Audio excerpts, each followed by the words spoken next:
The woman who tells you she's finally ready isn't telling you the whole truth. Not because she's lying outright, but because she's leaving out the part that actually matters to you. You've seen this before. A woman who spent years avoiding commitment, chasing excitement, keeping her options open, and now suddenly she wants stability, marriage, a future. She says she's grown, that she knows what she wants. Now, here's the uncomfortable question you need to ask yourself. Is this genuine transformation, or is it panic dressed up as maturity? Because there's a quiet danger men walk into at this stage, becoming the safest option, not the desired one. The man chosen because time ran out, not because desire finally arrived. If you don't understand what's really driving this shift, you risk paying for it with years of resentment you never saw coming. This conversation isn't about hating women or shaming anyone's past. It's about pattern recognition, seeing clearly what most men only feel but can't quite explain. That sense that something is off, even when everything sounds right. In this video, I'm going to help you distinguish real internal change from desperate repositioning. The difference matters more than you think. If you value clear thinking over comforting lies, like this video, subscribe to the channel and stay with me because what comes next is where most men either wake up or walk straight into a trap. She tells you she's different now, more mature, clear about what she wants, ready for something real. And on the surface, it sounds reasonable, comforting even. People grow, right? Life teaches lessons. Time brings wisdom. But here's the question. Most men are too polite or too hopeful to ask. Did she actually change on the inside, or did her environment change around her? Real transformation is slow, it's uncomfortable. It usually comes after years of accountability, self-examination, and difficult choices. What it doesn't look like is a sudden personality shift the moment circumstances tighten. Humans don't rewire their core desires overnight just because the calendar flipped. Think back carefully. When she was younger, when attention was abundant and options were endless, how did she move? She avoided commitment. She delayed decisions. She kept things casual. Stability bored her. Consistency felt restrictive. And if you were around back then, you may remember where you stood. You showed interest. You offered something real, and she either overlooked you completely or dismissed you as not the right fit. Now, fast forward. The same woman, different tone. She's warm, engaged, suddenly drawn to the very qualities she once ignored. She frames it as growth, as wisdom earned through experience. But ask yourself this honestly. If nothing about you fundamentally changed, what explains her sudden clarity? This is where men get trapped by assuming timing equals transformation. By believing that because her words sound different, her motivations must be different too. But most people don't abandon their core patterns. They adapt them to new conditions. When opportunity shrinks, priorities shift. Not because desire evolved, but because leverage did. And that distinction matters, because a relationship built on repositioning carries a quiet instability. Deep down, both people feel it. One feels chosen too late, the other feels they settled too soon. Most people don't change, they reposition. And before you invest your time, your future, and your emotional bandwidth, you need to understand what's actually driving the change you're being asked to trust. There's a reason this shift feels urgent, and it has nothing to do with romance. Biology doesn't negotiate. It doesn't care about intentions, self-discovery, or how unfair something feels. And for women, there's a hard biological timeline that modern culture has done everything possible to soften, delay, or outright deny. Fertility doesn't decline gently. It drops in stages, then accelerates. Egg quality decreases. Pregnancy risks increase. Miscarriage rates rise. And by the mid to late 30s, doctors stop speaking in optimism and start speaking in probabilities. Quietly, clinically, without emotion. Most women know this intellectually, but emotionally, many postpone facing it. In their 20s and early 30s, time feels infinite. There's always later, later to settle down, later to choose carefully, later to get serious. And for years, that belief seems validated. Attention keeps coming. Options still exist. Life feels open until one day it doesn't. That's when the urgency appears. not as panic on the surface, but as pressure beneath the conversation. Suddenly, timelines matter. Definitions matter. Where this is going matters. And if you feel a subtle push to move faster than your instincts are comfortable with, you need to understand where that pressure originates. It's not desire awakening late. It's a deadline approaching. Biological pressure doesn't announce itself honestly. It disguises itself as clarity, as readiness, as knowing what I want now. But urgency born from biology isn't selective. It doesn't mean she chose you. It means she needs certainty soon. This is where men confuse intensity with intention. The seriousness feels flattering. The focus feels validating. But intensity driven by time, scarcity carries a very different emotional weight than desire driven by attraction. One seeks connection, the other seeks resolution. And when a relationship begins under biological pressure, it quietly changes the power dynamic. Decisions are no longer mutual explorations. They become strategic moves against time. That doesn't make her a bad person. It makes her human. But it does mean you're no longer just being evaluated as a partner. You're being evaluated as a solution. And if you don't recognize that distinction early, you'll feel it later. When the urgency fades, but the consequences remain. Urgency isn't desire, it's a deadline. There's another shift happening at the same time. One no one warned her about, and one most men don't recognize until they're already inside it. The relationship marketplace doesn't stay static. It rewards different traits at different ages. In her late 20s, attention comes easily. Messages stack up. Invitations don't require effort. Interests endless. And because it's constant, it feels permanent. At 28, she's choosing. At 38, she's filtering what's left. That's not an insult. It's a structural reality. As time passes, the type of attention changes. The men who once pursued casually, charismatic, exciting, non-committal start disappearing. Not because she suddenly sees through them, but because they now have access to younger options and fewer incentives to settle where attraction isn't effortless. Men with status, resources, and direction don't experience the same narrowing. Their options widen with age, not shrink. Biology quietly pulls them toward women who represent lower risk and higher fertility, even if they never articulate it that way. So when she looks around in her mid to late 30s, something feels off. The excitement is gone. The effort is different. The men showing serious interest now are stable, decent, reliable. The very men she once overlooked while chasing intensity. This is where the illusion forms. From your perspective, it looks like progress. She's attentive, engaged, suddenly appreciative of qualities you've always had. And it's tempting to believe you finally earned her attraction. But ask yourself this carefully. If you were invisible to her when her options were abundant, why are you suddenly central now? Nothing about you changed overnight. Your values didn't improve. Your character didn't appear out of nowhere. What changed was the environment around her. The pool narrowed. The leverage shifted. When options disappear, preferences adapt. And that adaptation feels sincere, especially to the person experiencing it. But sincerity doesn't equal desire. It means acceptance. It means recalibration. It means choosing from what remains, not from what was once wanted. You didn't become more attractive. Her options disappeared. And if you mistake that shift for genuine desire, you'll spend the relationship trying to live up to a role you were never chosen for in the first place. What most men never see, and what many women never consciously connect, is how years of casual dating quietly rewire the way someone relates to intimacy, conflict, and attachment. This isn't about morality. It's about conditioning. When someone spends years moving from connection to connection, their nervous system adapts. Attraction becomes novelty-driven. Emotional investment stays shallow, and the brain learns a simple rule. When discomfort appears, you exit and replace. You don't work through friction, you upgrade. Over time, this creates what psychologists often describe as comparison-driven thinking. Every partner is measured against previous experiences, idealized memories, or imagined alternatives.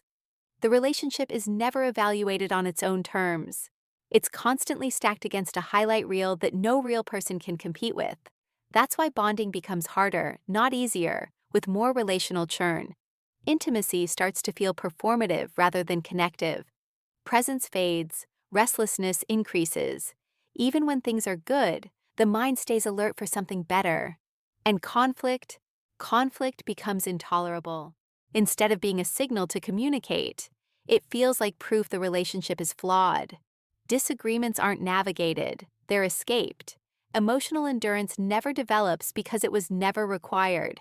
There was always another option, another distraction, another exit. By the late 30s, this pattern often shows up as chronic dissatisfaction, a quiet emptiness no partner can fill, anxiety without a clear source, difficulty staying emotionally anchored. Not because the partner is lacking, but because the internal framework was shaped by years of impermanence. This is why love alone doesn't fix it. Care doesn't override conditioning. Commitment doesn't magically restore bonding capacity that was never trained to last under pressure. Men sense this even if they can't name it. The distance during closeness, the way affection feels inconsistent, the feeling that no matter how steady you are, something never quite settles. And the dangerous assumption is believing you can outlove it, that your patience, loyalty, or consistency will heal what was formed over time. It won't. You don't outlive a damaged bonding system. You either recognize it early or you spend years trying to compensate for something that was never built to hold. This is the moment everything finally gets a name. What you're witnessing isn't random growth or sudden emotional clarity. It's a predictable phase, one that appears when time, options, and biology collide. I call it the "I'm ready now" phase. On the surface, it looks like maturity. She speaks the language of commitment. She emphasizes stability. She talks about building something real. And compared to the inconsistency of her past, it feels like progress. But the motivation underneath is fundamentally different from the kind of commitment that forms early. When a woman chooses commitment in her early 20s, it's usually driven by desire. She wants that specific man. She's drawn to him. The relationship itself is the goal. Time feels expansive, so the choice feels voluntary. Late-stage commitment doesn't come from the same place. After years of prioritizing excitement, autonomy, and optionality, the urgency shifts.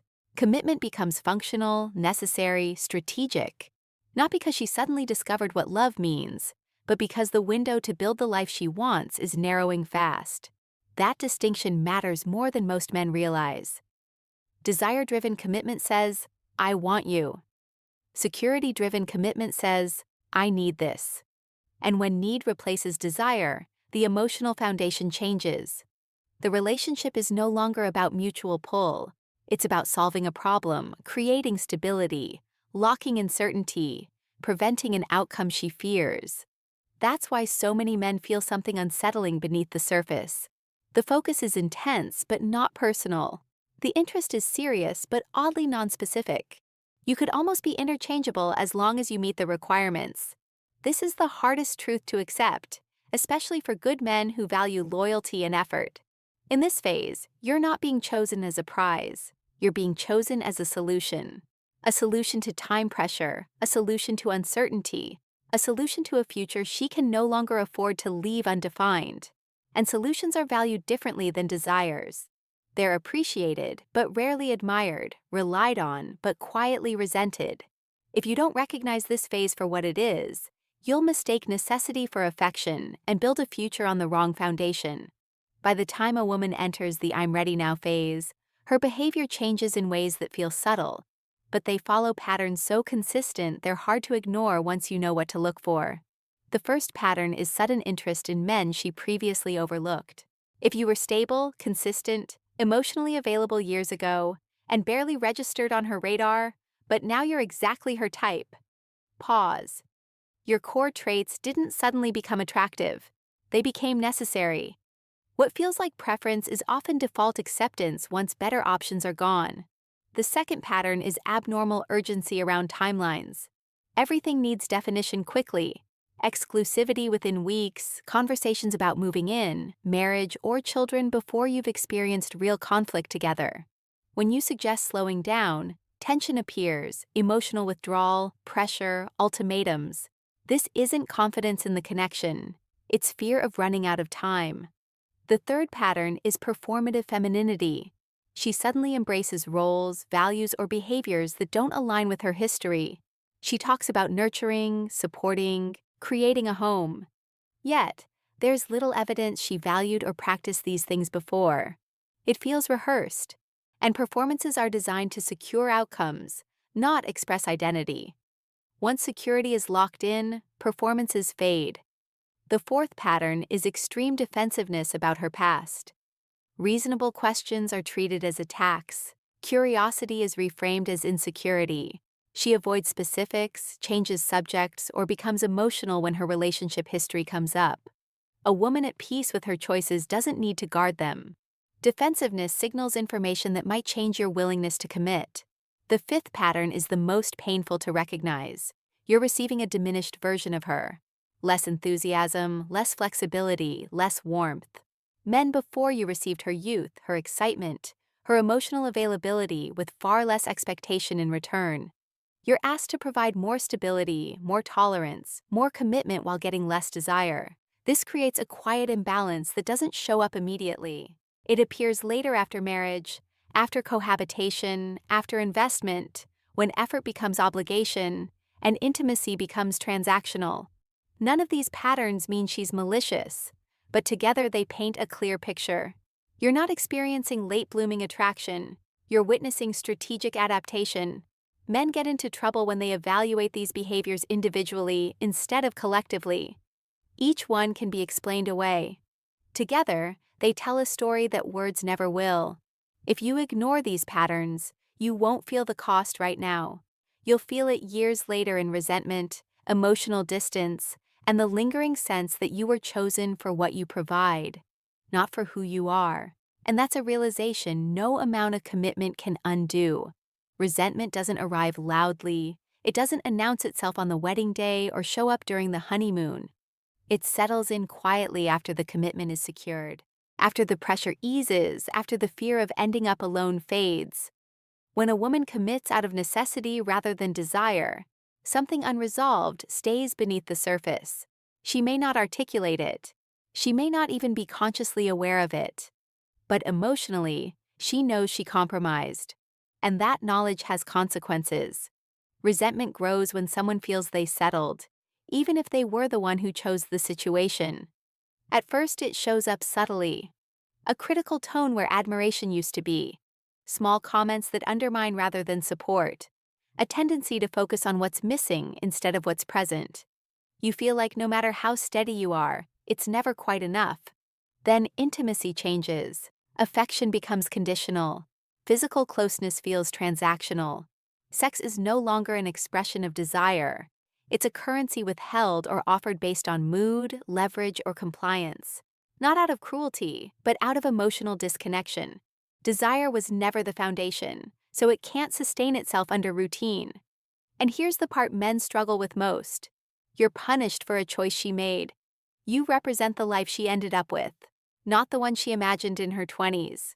Even though you provided stability, loyalty, and commitment, you become the symbol of paths not taken, fantasies not fulfilled, excitement that never returned. So frustration gets redirected at you, not because you failed, but because you remind her of the reality she negotiated with time. And resentment doesn't need logic to operate. It feeds on contrast, not fairness. This is why so many men feel blindsided years into marriage. They did everything right. They showed up, they committed, and still they feel emotionally sidelined. Resentment doesn't require intention. It only requires settling. And once it takes root, no amount of effort, patience, or sacrifice will turn necessity into desire. It only deepens the imbalance and leaves you carrying the weight of a life you were never truly wanted for.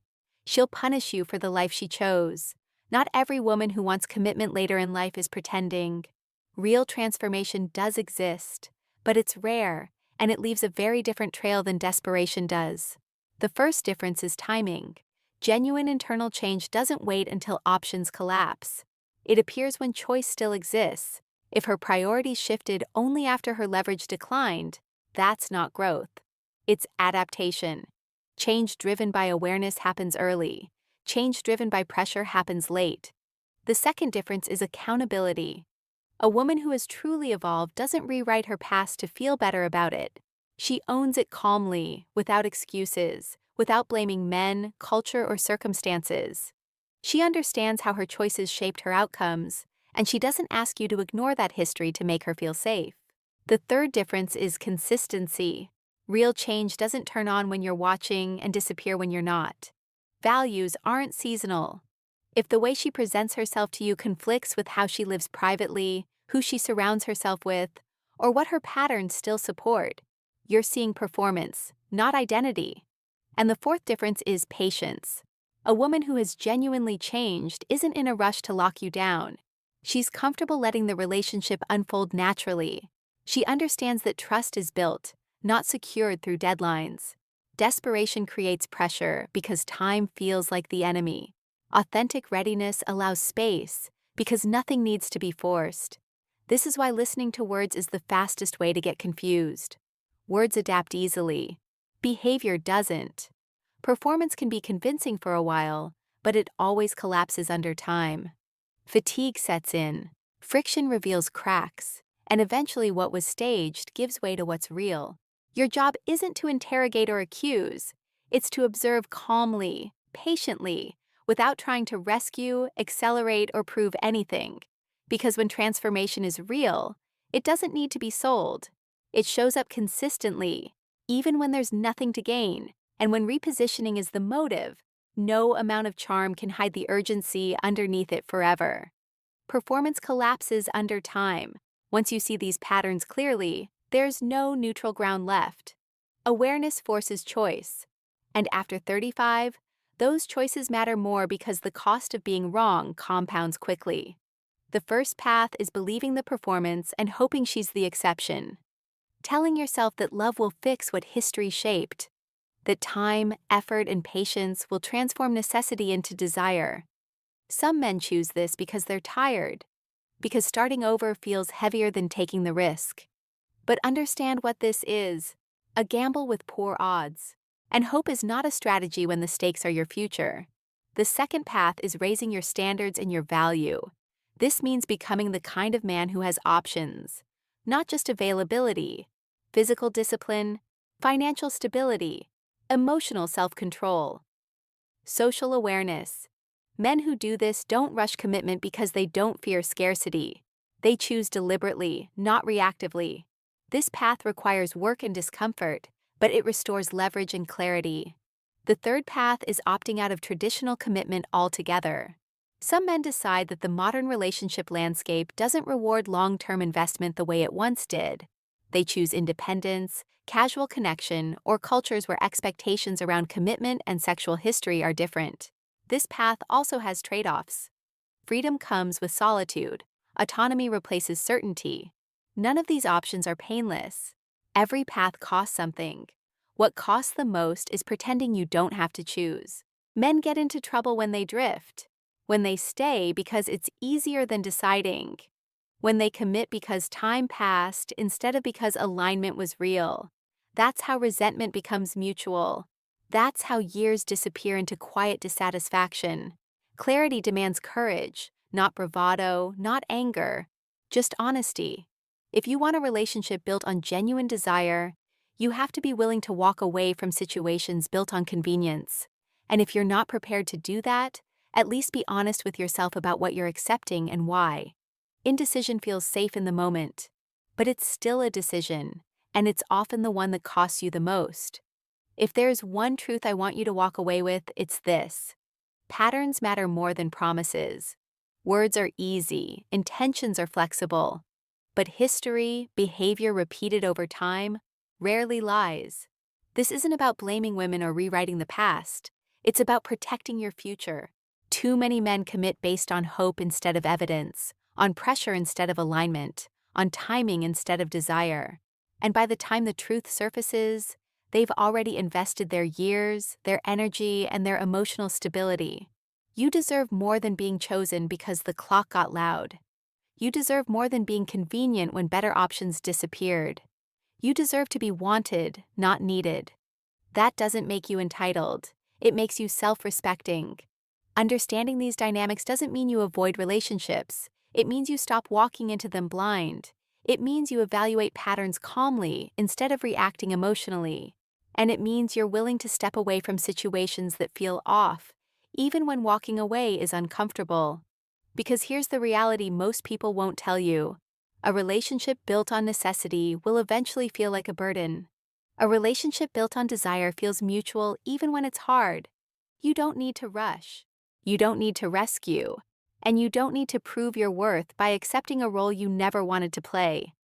Clarity is power, and patience is leverage. If this perspective helped you articulate something you've sensed but couldn't quite name, make sure you subscribe to the channel.